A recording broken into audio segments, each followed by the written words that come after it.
on regular issue engineering stuff.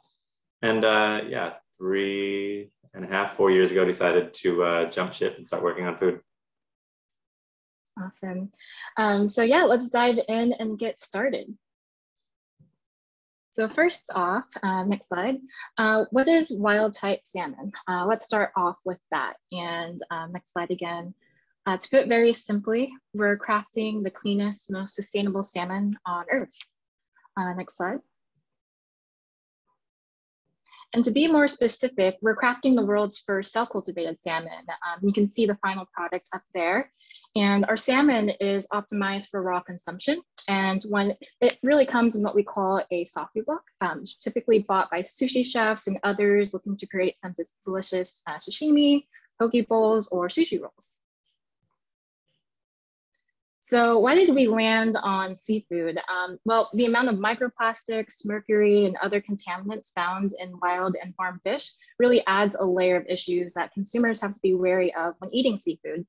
And seafood, while one of the most nutritious sources of animal protein on the planet, it's also one of the most challenging to provide sustainably to our world's growing population. And wild fish stocks are lower than they have been ever been, and aquaculture still predominantly relies on wild fish like anchovies for feed. So while conventional seafood producers are working hard on these challenges, we believe an entirely new source of sustainable food will be required to meet the rising global demand for seafood. And also, salmon is our local fish. Wildtype is located in the Dogpatch neighborhood of San Francisco. And the coastal waters from the San Francisco Bay Area up through Alaska are wild salmon country. So we have Chinook, coho, and sockeye salmon, and they are some of the most prized fish in the world, and they happen to call the North Pacific home. And we hoped that creating a new source of these delicious fish would be really help alleviate some of the pressure on wild salmon stocks, allowing our rivers and streams to rewild. So next, we'd like to take a step back and tell you a bit about the journey it took to get here. It's quite a long one, starting in 2016. So I'm going to hand it off to Benny here, who's one of our earliest employees, to take you through it. And he'll also talk about some of the biggest questions, which is how do we make our salmon? Yeah, I'll try my best. Thanks, Ed. So yeah, in 2016, there were a couple folks here in San Francisco wondering, why can't we make meat outside of the animal? And there was a handful of other people around the world that were wondering the same thing. Here they are, Aria and Justin. They were best friends and wanted to start a company to do just that. Aria is a cardiologist and a stem cell researcher. And Justin was a diplomat at the time in and out of Pakistan. And they said, yeah, why not? That sounds totally reasonable. We can totally do that. How do we start doing that? And they're like, I know. We have a fish expert we can hire. And so they hired their fish expert friend. And she said, yeah, we can totally do this. I'm on board. Let's raise a little seed money, which they did. And then they were a little stuck. How do we go from here? Let's start growing cells. After we had the cells, they're just kind of this mush, pink or white mush in the lab. Doesn't look like fish. And so then they reached out to me. And I was, like I said, at Harvard and MIT at the time, had my own group there. And they said, hey, do you want to talk for 15 minutes? We had some interesting questions about how to tissue engineer meat in the lab. And I said, sure, I can talk for 15 minutes. We make muscle in the lab, yes, not for meat, but tiny little pieces of muscle. And it costs hundreds of thousands of dollars. And so your idea will never work. It's very foolish, but good luck to you. And they kept talking to me, and they're like, yeah, but what if we had to make it work? Like, what if we really, really had to? And I was like, yes, you really, really can't. You could write a cool book about it. You could probably get a lot of media attention, but it's not going to actually work ever. And then I explained to them what you actually need to make the current state of the art for muscle grafting for biomedical applications. And we were able to list out 20 or 30 things that we had in there. It had to be electrically stimulatable, it had to be suturable, it has to be enosculatable, it has to contract and pull weight, all these things. And we were able to take a lot of those things actually off when we considered really hard. Well, does it have to do this, have to do that? It's not lifting weights, it's just there to eat and be delicious and to provide nutrition. And after many months, I was finally okay, maybe. And then after many more months, I was finally, well, okay. And so how did we start? How did we, on this crazy, ridiculous mission? We made awesome scaffolds. We were really lucky to cast a huge net, both in scaffold technology and in cell technology. So we did tons of RNA sequencing and finding the cells that could actually turn into muscle. And then that's 8 to 12 months after I began, that was our product. And it looked okay. It looked kind of like meat. It looked a lot better than the mush, cell mush that people are so familiar with. But it still tastes like wet cardboard that's a little bit fishy. So not perfect, but good enough. And how do we make it? We make it the same way everybody else does, I think, except for the scaffold. So we find cells, we do a biopsy or take a bunch of fish eggs, and we grow them up in bioreactors, and well, very small bioreactors at first, and then high throughput, and automated too. And then we do a lot of RNA-seq and find the ones that are really great at making three different types: muscle, fat, and connective tissue. And then we combine those with scaffolds, and we have 3 different scaffolds as well for the connective tissue, the muscle, and the fat. And then we just combine those. So yeah, we seed them on there, we give them the right signals, and then we get cultivated salmon. And I can't stress enough how important the scaffolds are. Coming from a tissue engineering background for the last 20 some years, 24 years, when the cell grabs onto this alien plastic dish or grabs onto nothing in the case of carrier-free, they really don't know what they want to be when they grow up. And so you need to find the right cells, give it the right chemical cues in the media, but you also need to direct it spatially. So you need to have aligned fibers. And also you need to, when it grabs on, it needs to say, oh, okay, I know what this is. This is not too hard, not too stiff, Goldilocks scaffold. This means I should turn into muscle. If you get it too hard, the cells are going to want to turn into bone. If the scaffold's too soft, they're going to want to turn into fat or neurons, something you don't want. Thanks, Benny. So here's one of the biggest questions we get quite a lot. So what does it look like and taste like? And sure, our mission and science behind it is great, but it really means nothing if consumers don't enjoy it as much as conventional salmon. So you can see here what it looks like, and consumer acceptance and education will be a large area of focus for us as we scale. We work consistently with a wide range of chefs to innovate with our salmon and create delicious and mouthwatering dishes like the chirashi bowl you see on the left. Go to the next slide. We also constantly make sure to get some real-time data regarding the organoleptic properties of our salmon, meaning everything from taste, texture, mouthfeel, and appearance.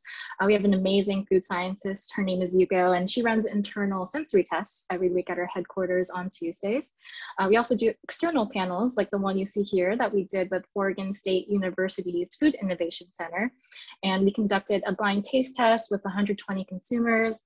And our salmon sushi either tied or beat Farms New Zealand king salmon. And so these are very encouraging results to see, of course. So here is a good example of what our salmon will look like once we go to market. We'll be partnering with a wide range of restaurants from the affordable end to the higher end to incorporate our salmon into their menus. And so from sushi rolls to nigiri to poke bowls, you'll eventually have the chance to try our salmon in very different forms. And we'll be releasing first in the United States, but hope to bring our products to Europe in the years to come. And here's one of our latest pictures, and personally one of my favorites. Yes, it looks incredible, but we're not stopping here. We're on a journey to create the perfect salmon fillet and are grateful for every piece of input that we've gotten from friends and chefs and journalists and others who have helped us improve wild-type salmon over the years.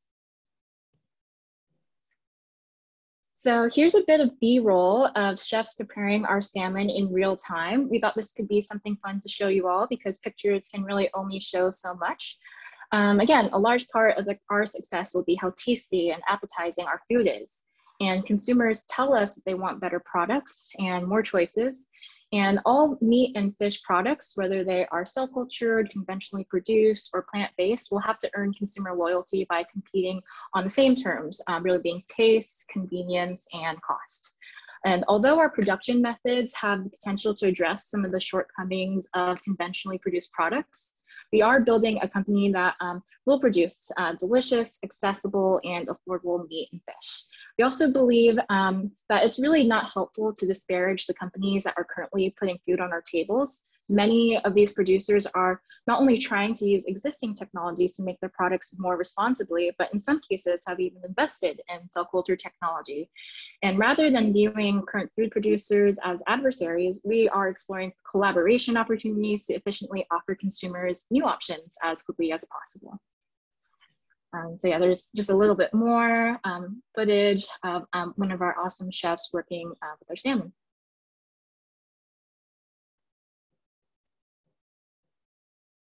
Then you can go to the next slide. And now I'm going to hand it over to Benny again to tell you a bit about what the future looks like for us. So this is what we built in the last year. Once we had that proof of concept, in late 2018, we had our kind of wet cardboard, tastes a little fishy prototype, and we've gotten it so much farther since then, as you saw with some of the pictures and with our external tastings, with the blind taste testing. We're obviously working on a ton of new products, and we have so many different cells going right now, it's insane, but we have to find the right ones. But for our first product, this is where it's being produced right now. And what we thought was really important was because it just looks like a brewery to most lay people, is to put in the bottom left corner here, to put a tasting room.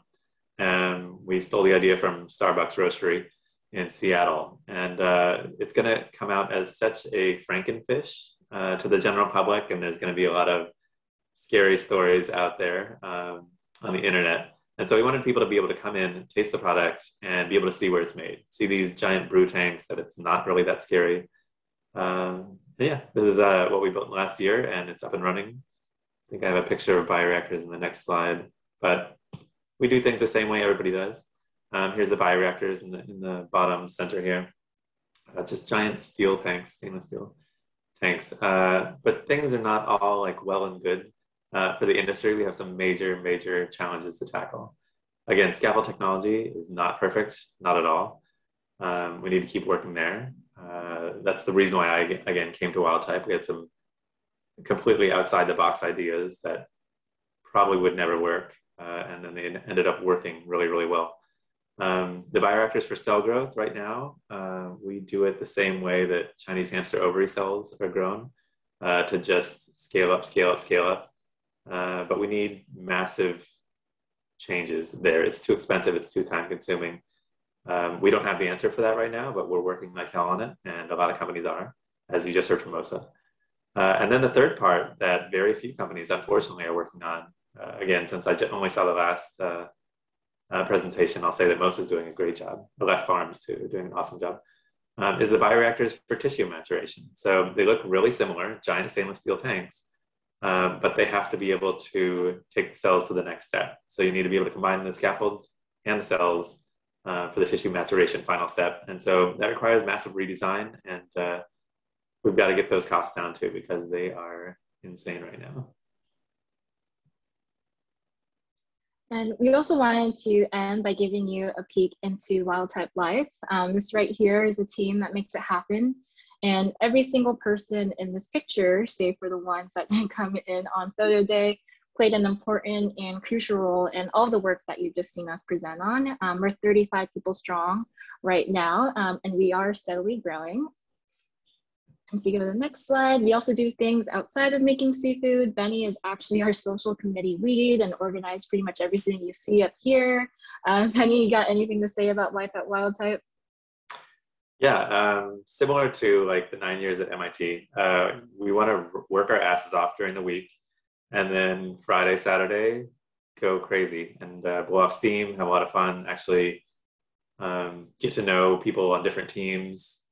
Yeah, we really believe in setting aside time for team building, and so we make a conscious effort every single Friday to get together and hang out. Obviously, COVID has dampened that a little bit, but not that much. Bottom right picture was taken last Friday. We all decided to, get drunk and play dress up because there was a photo shoot that week. anyway, it's just important to still have fun at work and to keep things light, like the typical like San Francisco startup. Great. And last, we also want to thank PROBION for putting on such an incredible conference, and for everyone for listening to us today, especially Renata, for really connecting us in the first place. Feel free to add Benny and I on LinkedIn, follow Wildtype's Instagram, really to stay updated with all the latest developments. And in regards to opportunities, we have closed our internship opportunities for this year, but as we're growing, we'll likely be able to support more internships in the future. And who knows what it will look like around then as we keep growing. But feel free to stay connected with us. You can email us at hello@wildtypefoods.com. So there are a number of ways to keep updated with us as we keep growing. Thank you so much, Sydney and Benny. This was such a nice presentation, and it looks such a fun company to work in. There's a bunch of questions from the audience. Again, we won't be able to ask each and every single question. But let's start with, how do you sterilize the media? Filter. Okay. Really simple. Yeah. Okay, that was quick. 0.2 micron. All right. Do you use, is your salmon entirely cultivated, or do you also use plant-based meats to incorporate it in? We don't use plant-based meats, but we do use plant ingredients and not so plant ingredients in the scaffold. But so, just in the scaffold, not the final product. Right. Yeah. Totally. Okay. Yeah. Okay. Mushrooms too are in there. There's a lot of things. Mm-hmm. What technology do you use for cell harvesting, and which hygienic requirements do you have, food or pharma? For the cell harvesting in the seed train, like small bioreactors going to big, we have massive centrifuges. They're crazy modified, so they're not your typical centrifuge. But for the final step, yeah, we don't care. So we put it in like a hydrocyclone and just spin them down that way, because we don't need sterile at the very last step. So once they're in the scaffold, growing happy, ready to be harvested, centrifuge those babies, or any other method you can think of, just decant and ready to eat. Awesome. Is there any difference in cultivating fish versus cultivating meat? Yeah, it's, their genome is not annotated as well. Terrestrial animals, cows, rats, if you like those, dogs, these things are, much more, their genome's much better annotated. So fish are a big genetic challenge. But fish are cold water, so they're not your regular 37-degree animal either. So that's been really nice and a huge cost savings for electricity. So pluses and minuses. But all in all, it sounds like you guys have a harder job than the companies doing cultivated meat. I don't know. So fish is nice because it can be eaten raw, and it is eaten raw so often. So rather than have to have 3 products, a product that looks great raw, has to look great when it's being cooked, and then has to look great on the plate when it's fully cooked, we only have one of those products to make. So in that way, it's a lot easier. Okay. What is the cell density of your tissues, and how does that compare to farmed or wild salmon?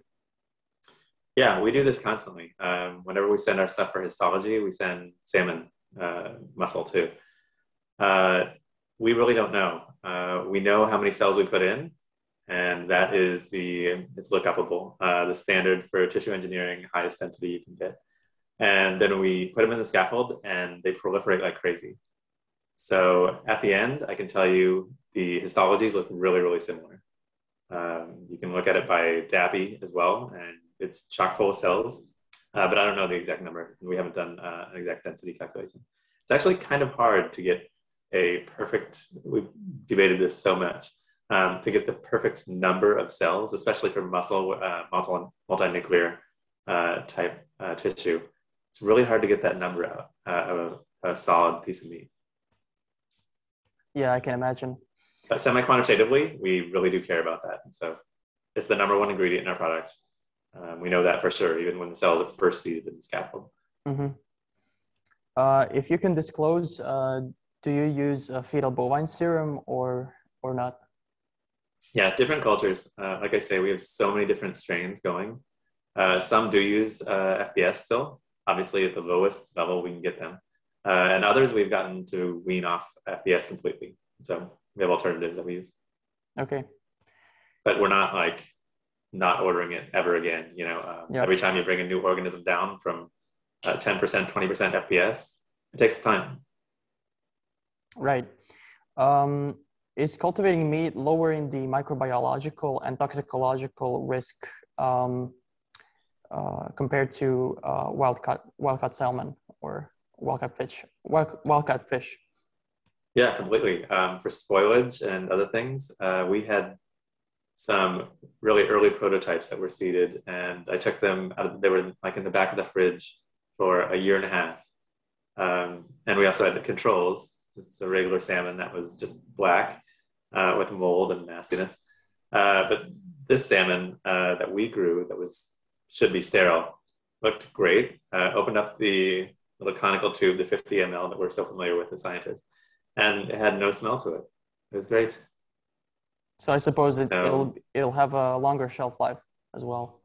Yeah, the shelf life is going to be amazing to see. When you grow something without any micropathogen, it could be, I don't know, years and years and years, fresh salmon in your fridge. Yeah. That's awesome to hear. Are you adding taste components, or is the taste inherent? And also, does your salmon contain omega-3s and vitamins? Yeah, nutritionally, it is identical, but for a little bit less protein. Not a ton, but a little bit less.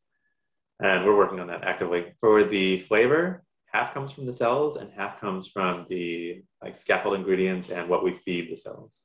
And some of that is not internalized, it's just on the outside of the cells. So another thing we're working on. The taste is a little bit light. Okay, and thank you once again for such an amazing presentation. It's really marvelous to see what you've achieved since 2016, and I wish you all the best with your future work. Thanks for having us. Thanks for inviting us.